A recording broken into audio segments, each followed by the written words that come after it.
आज जो हुआ वह सिर्फ एक इमोशनल ब्रेकडाउन नहीं था, बल्कि एक ऐसा मोड़ था जिसने पूरे पोदार हाउस की नींद तक हिला देने की ताकत रखता है। यह सिर्फ एक पल की कमजोरी नहीं थी, बल्कि एक सोची समझी चाल भी हो सकती है। क्योंकि जिस क्षण अभीरा ने अरमान से कहा कि वह केस ले ले, उसी पल कहानी ने एक खतरनाक दिशा पकड़ ली। एक साधारण लीगल बैटल अचानक से एक फैमिली वॉर में बदल गई, और इस वॉर में अब हर रिश्ता, हर भरोसा और हर सच दांव पर लग चुका है। अब सवाल यह उठता है कि वह माँ जो अब तक सिस्टम, परिवार और तमाम इल्जामों के खिलाफ अकेले लड़ रही थी, वह अचानक पीछे क्यों हट गई? क्या सच में वह टूट गई है, या फिर यह उसका सबसे बड़ा दांव है? क्योंकि कभी कभी पीछे हटना हार नहीं होता, बल्कि एक ऐसी चाल होती है जिससे सामने वाला खुद जाल में फंस जाए। अभीरा का यह फैसला कहीं ना कहीं यह संकेत दे रहा है कि वह अब सीधी लड़ाई नहीं, बल्कि दिमाग से खेल खेलने जा रही है। सबसे चौंकाने वाली बात यह है कि कावेरी ने यह सब सुन लिया। अब कावेरी का किरदार इस कहानी में बेहद अहम हो जाता है। अगर वह एक्टिव हो गई तो हालात पूरी तरह से बेकाबू हो सकते हैं।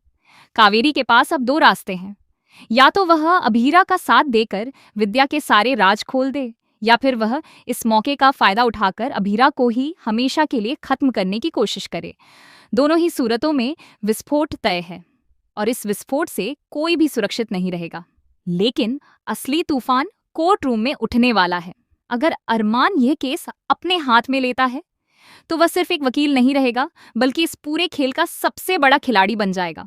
उसके पास वह ताकत होगी जिससे वह पुराने झूठों की परतें खोल सकता है, छुपी हुई साजिशों को सामने ला सकता है, और मायरा के केस के पीछे छिपे असली मास्टरमाइंड को बेनकाब कर सकता है।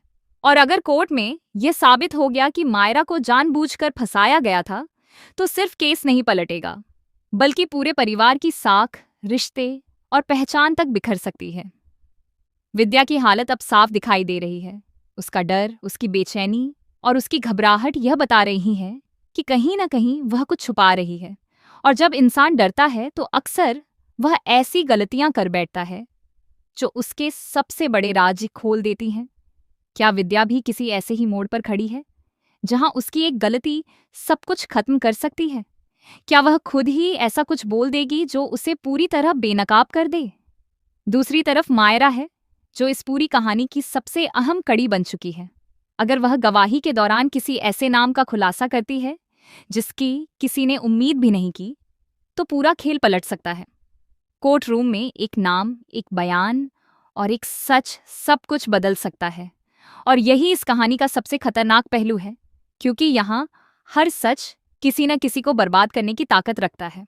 एक और संभावना जो इस पूरी कहानी को और भी ज्यादा दिलचस्प और खतरनाक बनाती है, वह यह है कि क्या अभीरा जानबूझकर अरमान को आगे कर रही है? क्या वह उसे एक ढाल की तरह इस्तेमाल कर रही है, ताकि अगर सब कुछ गलत हो जाए तो दोष उसी पर आए और वह खुद पीछे से आखिरी वार कर सके?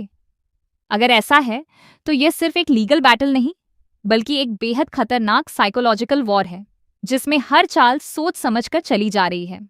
आने वाली सुनवाई इस कहानी का सबसे बड़ा टर्निंग पॉइंट साबित हो सकती है। यह वह पल होगा जब या तो मायरा को आज़ादी मिलेगी, या फिर किसी का कैरेक्टर हमेशा के लिए मिट जाएगा। क्योंकि कोर्ट में सिर्फ सबूत ही नहीं, बल्कि सच और झूठ की असली पहचान भी सामने आती है। और इस बार जो सच सामने आएगा वह किसी एक को नहीं, बल्कि पूरे परिवार को प्रभावित करेगा। विद्या का अगला कदम क्या होगा, यह देखना भी बेहद दिलचस्प होगा। जिस तरह से उसका कनेक्शन मेहर और कृष के साथ जुड़ा हुआ दिखाया गया है, उससे साफ है कि कहानी में अभी कई राज छुपे हुए हैं। अब यह देखना होगा कि इन तीनों में से किसका नाम सबसे पहले सामने आता है और कौन इस पूरे खेल का असली खिलाड़ी निकलता है। उधर अरमान भी चुप बैठने वाला नहीं है।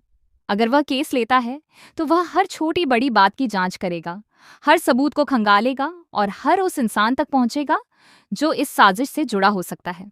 उसकी यह तलाश ही कई नए सच सामने लाएगी, और शायद कुछ ऐसे रिश्तों को भी तोड़ देगी जो अब तक मजबूत माने जाते थे। इसी बीच मुक्ति का कदम भी कहानी को एक नई दिशा देता है।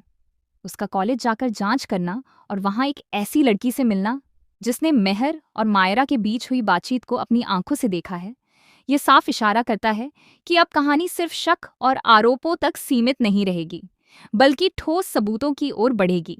वह लड़की इस केस की सबसे बड़ी गवाह बन सकती है।